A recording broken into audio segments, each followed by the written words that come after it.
I think a lot of times, the Warriors are hoping to keep it even or not lose by 10. Now this great last week against Houston was 31-2, and that's all about Jimmy Butler in the half court, just always getting a shot on goal, either creating a shot for himself or getting a free throw line or getting his teammate a shot. So that's a big difference. To me, tonight, again, I just thought, offensively, you think about this. They had 20 made threes, 40 assists on 50 made field goals. So the balance of attack is great. They only got to the free throw line 12 times, but I feel like they're going back to old school basketball, inside out. And it's not necessarily a big-time post-up. Jimmy Butler just catches on that mid-post. When he faces up, he puts the defense to make a decision. You're going to come get me, or you're going to let me play one-on-one? Yep. And over time, it wears them down. I thought the Warriors did a really good job starting in with Jimmy Butler. You knew the threes were going to come, but they started inside first, wound up getting 20 made threes. And 14 more FGAs, Fezzi fell in that defense with Jimmy Butler and Draymond Green. It is scary because they're great when it comes to weak side help or defensively. As you see Steph Curry, another milestone for him. Most 20-point games by an active player. He's had 700 games in which he scored at least 20. He's right there with James Harden. You see Kevin Durant and LeBron James way on top of the list. But this is a great list to be on. And let's flash it back. Our Chase alley-oop. But first, let's discuss Steph Curry. Let's talk some Steph Curry because really he was quiet in the first half. 7 points, 2 of 3 from the floor. But this shows the impact of Jimmy. This shows the impact of Moses Moody. Shows the impact of Brendan Pajitsky. And then Steph Curry saved his best for last, Fezzi. I mean, Bonte, at this point now, you got to understand that this guy, Steph Curry, he is going to make shots. That's not the problem. The thing I see the most with the Warriors offense right now in this moment with Jimmy Butler and Steph Curry together is there is a patience. Both guys trusting the process, trusting the offense, not rushing and taking bad shots. You see in this position right here, that's the end of the shot clock. Jimmy Butler drives by his defender and gets it to Steph Curry right where he needs it in the pocket, and he hits that shot. When the Warriors are rolling like this, when they are taking good shots, the Warriors are going to be tough to stop. They're shooting 50% from the field tonight. That's because each person is making the right play, getting to the rim. You saw to start the game, Draymond was being aggressive getting to the rim. You saw Moses Moody get going. Then you saw Brandon Pajitsky get going. All of a sudden, Buddy Hield came into the game. Same thing. When you get the whole team moving like this, then Steph Curry can cook at the time when he needs to cook. And not only was Pods, Buddy Hield, Moses Moody cooking, they're shooting wide open shots. So Steph's gravity is creating opportunities for his teammates, his composure, his patience, knowing that as long as his teammates are making the opposing team defense pay, it's going to come back to him. So tonight he only had to take 13 shots, really efficient. And I think even Steph on those relocations is shooting open shots because of the ball movement and the multiple threats on the floor. As you mentioned earlier, Bonte, 4 players with big bad team. Who he think afraid of Golden State? Even with Jimmy Butler. Do I believe they can beat OKC? No. Do I believe they can beat the Thunder? No. Hell, I don't believe if the Lakers these last 30 games get into some type of rhythm, I don't believe they can beat the Lakers, let alone dealing with Cleveland and Boston. So I don't have him having the confidence. He should believe that. But I don't believe I don't see that. And I've watched this team, and I know what Jimmy Buckets is. But those 3, I don't believe that is enough for Golden State to get through the West and beat either Cleveland or Boston, maybe even the Knicks, even if your Knicks can get hot at the right time. No, I do not believe Golden State Warriors can win a championship this year. But I don't have a problem with him saying it because, hey, if he doesn't believe it, who else does? Well, I love it. And I love it because now he's got to go out there and back it up. And I think it's made the latter part of this NBA season that much more compelling. I think it's increased it exponentially so. The fact of the matter is you have the greatest shooter on God's green earth that is still a superstar in this league playing for the Golden State Warriors, although I would have liked to have seen him in the three-point shooting contest last night, fellas, since that is his home turf. It would have been nice to see him in the three-point shooting contest instead of sitting around being a spectator. But that's me. Having said all of that, we know what Steph Curry is. We know what he brings to the table. Jimmy Butler brings a different dimension, and I can respect where Draymond is coming from. Because you have a guy that's totally different than Steph Curry, but it's complemented them thus far. They're 3-1 in the 4 games that Jimmy Butler's been there. Do y'all know that Jimmy Butler has been to the free throw line 40 times? He's accumulated 40 free throws in the 4 games that he's played. So you got a guy that's not Andrew Wiggins, okay, that knows when to be aggressive, knows how to be aggressive, and most importantly, he spares Steph Curry, not just because he can be a bona fide secondary option, but because he gets to the free throw line, all of a sudden, we got to remember who Steph Curry is, and his greatest asset outside of his marksmanship is his conditioning. But he is going to be 37 years of age. And his movement without the basketball and constantly having to run around with everybody looking for him and creating space for him so he can launch.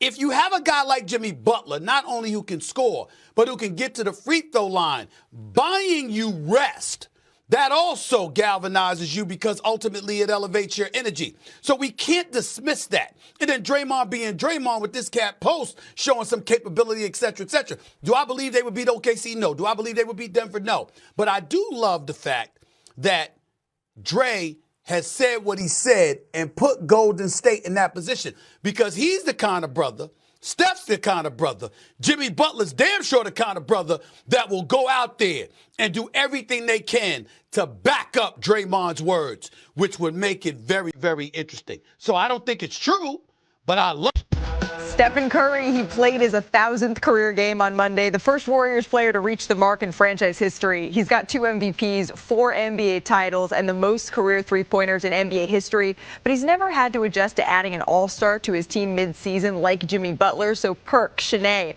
what do you see from Steph and Jimmy here? You know what time it is. It's time to go shot for shot, baby. Big bro, big little sis, breaking down the new Golden State duo. But guess what? For the first time in a long time, we're going to be on the same team. Breaking this down, starting with Jimmy Butler and what he's brought to the table as a member of the Warriors. Absolutely. Look, you know Jimmy Butler, he's a bona fide number 2. He's going to bring scoring. He's going to bring the rebound assist. But he also brings things that doesn't show up in the stat sheet. IQ, look at the screen setting. This is guard-on-guard screen. He know that Steph is going to draw 2. He slips out of it. We know that Jimmy is strong enough to finish in the paint amongst the best of them. He finishes with the left hand. Great screen and slip out by Jimmy. And what I love is he's fit into and understands his Golden State Warriors identity. This is what Steph does. He moves without the basketball, but because he's a veteran, this is like Livingston. This is like Iguodala. He has the IQ to know how to get Steph too, and that's what I love. But you know what's crazy? It's like opposites attract because look at these numbers. The average field goal attempt distance, opposites here. 8th shortest, 8.5 feet versus Steph, who's almost double that. 6th longest shooter in the NBA at over 20 feet, almost 20 feet. So basically, this is like a match made in heaven, like us too. It's called balance. It is a little bit of balance. Yeah, it's quite the feat because thanks to 2 wins since Butler was sent to the Bay, the Dubs are now up to 10th in the West and in the play-in picture. But they have their eyes on more than that. Steve Kerr put it pretty bluntly. He said they want to be the 6th seed. That is now the goal. Golden State sitting just 2.5 games behind the Clippers for that final guaranteed spot in the playoffs. But Richard, that's just the seeding here. What can Golden State really do with Jimmy on the roster? No, I think they can cause some problems. Okay. I think they have enough firepower to cause some problems, especially if they can get healthy, stay healthy throughout the run. I just think when people talk about championship, whenever the Warriors have done it, they've had a well-constructed roster. This is somewhat incomplete. They need a little bit of time to fill it out. Obviously, with the Jimmy Butler trade, there wasn't enough time late in the deadline. But to win 16, you got to have a roster. And I think that this is a team that you don't want to see them at 6. You don't want to see them at 8. You don't want to see them at 7 because they got Steph and Jimmy. Look, Richard, honestly, this move was to save their superstar, his happiness, his sanity. Yeah. The joy is back for Stephen Curry. Yep. And there was a moment last game where we saw that on full display. The goal for the Golden State Warriors was to win the non-Steph Curry on the floor minutes. And watch this right here. Ooh. Nice little English. And who does he point right at? Oh, somebody happy. Get somebody to look at you like that. I have not seen that man, smile. Steph Curry, smile that big in a long time. So sometimes these trades aren't perfect, but more importantly, you made one of the generational players in NBA history happy, and that is an ultimate win. I agree. And you got to think about this. Before this trade, Steph Curry literally had one foot in the grave, the other on the banana peel. That's how defeated he looked at times when we watched him play without Jimmy. Now all of a sudden, Jimmy comes aboard. We see the joy. We see the passion. We see his numbers go up, the production. That's the great thing of having a number 2, so that now focus could be taken off of you, so that you could go out and do what you do best. But again, if I'm looking at their ceiling with this roster, they're first round exit. Wait, so Jimmy's number 2? Yeah, he's number 2. What is it? I'm just kidding. They're also still waiting on Jonathan Kuminga to come back here, so it could be interesting when they try to assimilate Kuminga into all of this as well. I don't know. That he's played. So you got a guy that's not Andrew Wiggins, okay, that knows when to be aggressive, knows how to be aggressive, and most importantly, he spares Steph Curry, not just because he can be a bona fide secondary option, but because he gets to the free throw line, all of a sudden, we got to remember who Steph Curry is, and his greatest asset outside of his marksmanship is his conditioning. But he is going to be 37 years of age. And his movement without the basketball and constantly having to run around with everybody looking for him and creating space for him so he can launch. If you have a guy like Jimmy Butler, not only who can score, but who can get to the free throw line, buying you rest, that also galvanizes you because ultimately it elevates your energy. So we can't dismiss that. And then Draymond being Draymond with this cat post showing some capability, et cetera, et cetera. Do I believe they would beat OKC? No. Do I believe they would beat Denver? No. But I do love the fact that Dre has said what he said and put...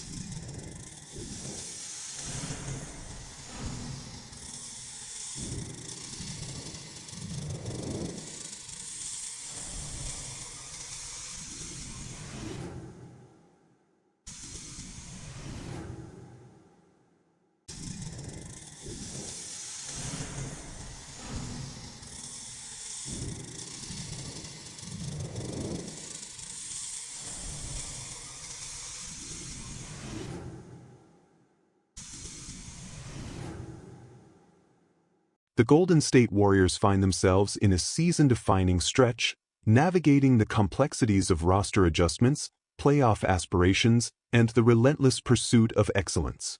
As they attempt to solidify their place in the Western Conference hierarchy, one thing is evident.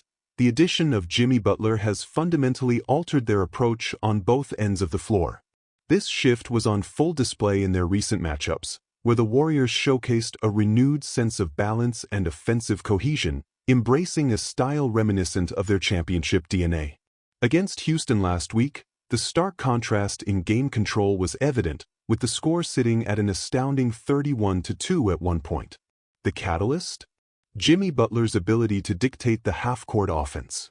Whether creating his own shot, getting to the free throw line, or facilitating for teammates, Butler's presence has provided Golden State with a dimension they sorely lacked. This newfound offensive fluidity was further highlighted in their latest performance, where the Warriors connected on 23-pointers while dishing out 40 assists on 50 made field goals, a testament to their commitment to ball movement and unselfish play. Despite only attempting 12 free throws, the Warriors displayed an old-school inside-out approach, leveraging Butler's mid-post positioning to force defensive adjustments. Unlike traditional post-ups, Butler thrives in isolation scenarios where he faces up, compelling defenders to either collapse or risk a one-on-one battle, an approach that methodically wears down opponents over time. The Warriors executed this strategy masterfully, first establishing their interior presence before capitalizing from beyond the arc, resulting in a barrage of perimeter shooting that ultimately broke the game open. Defensively, the combination of Butler and Draymond Green has proven formidable. Both players excel in weak-side rotations and help defense, making life miserable for opposing offenses. Their collective instincts, communication, and physicality provide the Warriors with a defensive backbone that can anchor high-stakes games. Meanwhile, Stephen Curry continues to rewrite the record books, reaching yet another milestone, 700 games with at least 20 points, further cementing his place among the all-time greats. While Kevin Durant and LeBron James lead that category, Curry's efficiency and longevity remain unparalleled, making each accomplishment all the more remarkable. Yet, Curry's impact extends beyond statistical milestones. Despite a quiet first half, where he managed just 7 points on 2 of 3 shooting, his presence alone altered the game's dynamics. The supporting cast, Moses Moody, Brandon Podziemski, and even Buddy Hield, stepped up, knocking down open shots created by Curry's gravitational pull. This is the essence of Golden State's offense at its best: selfless, high-IQ basketball where multiple players contribute, allowing Curry to dictate terms when it matters most. What's striking about this iteration of the Warriors is the patience exhibited by both Curry and Butler. There's no sense of urgency or forced possessions, only trust in the process. Late in the shot clock, Butler's ability to break down defenders and deliver the ball to Curry in rhythm speaks to the synergy forming between the two. When the Warriors play within themselves, prioritizing ball movement and high-quality shot selection, they become exponentially harder to contain. But what does all of this mean in the larger context of the Western Conference playoff picture? Can Golden State truly contend for a title? Draymond Green certainly thinks so, but skepticism remains. The road to the finals is treacherous, with juggernauts like Oklahoma City, Denver, and the Lakers standing in their way, not to mention Eastern Conference powerhouses like Boston and Cleveland. Green's confidence is admirable, but whether the Warriors possess enough firepower to navigate the gauntlet remains up for debate. And yet, this team thrives on belief. The arrival of Butler has injected life into a group that, at times, looked fatigued and uninspired. His relentless style of play has not only alleviated some of Curry's offensive burden but also reignited the Warriors' competitive fire. In just 4 games with the team, Butler has attempted 40 free throws, a stark contrast to Andrew Wiggins' passive offensive approach. His ability to attack, draw fouls, and generate easy points is precisely what Golden State needed, a secondary scorer who not only complements Curry but also buys him precious moments of rest. This is particularly crucial as Curry, now in his 15th season, continues to defy time. His unparalleled conditioning remains a key asset, but at 37 years old, the constant movement and off-ball activity take a toll. Butler's presence allows Curry to conserve energy, preserving his legs for late-game heroics. It's a dynamic that echoes past Warriors iterations, where high-IQ veterans like Sean Livingston and Andre Iguodala seamlessly integrated into the system, elevating the team without disrupting its identity. Still, despite the undeniable boost Butler provides, the Warriors' championship viability remains uncertain. The roster, as currently constructed, feels incomplete. There's a need for additional depth, particularly in the frontcourt, to withstand the physicality of a grueling postseason run. The trade deadline didn't afford them the luxury of a complete overhaul, meaning this group must find cohesion on the fly. The immediate objective? Secure a top 6 seed and avoid the play-in tournament. Steve Kerr made it clear, that's the goal. Sitting just 2.5 games behind the Clippers, Golden State has a legitimate path to climbing the standings. But beyond seeding, the real question is whether they can string together enough consistency to make noise in the playoffs. The Butler trade wasn't just about bolstering the roster, it was about saving Stephen Curry.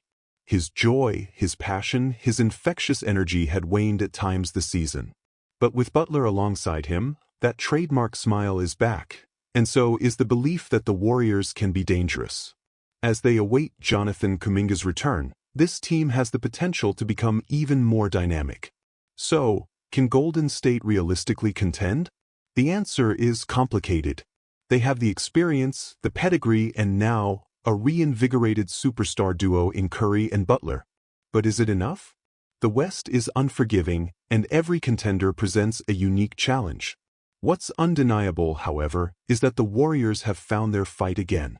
And in the NBA, belief, when backed by talent and championship DNA, can be a powerful force.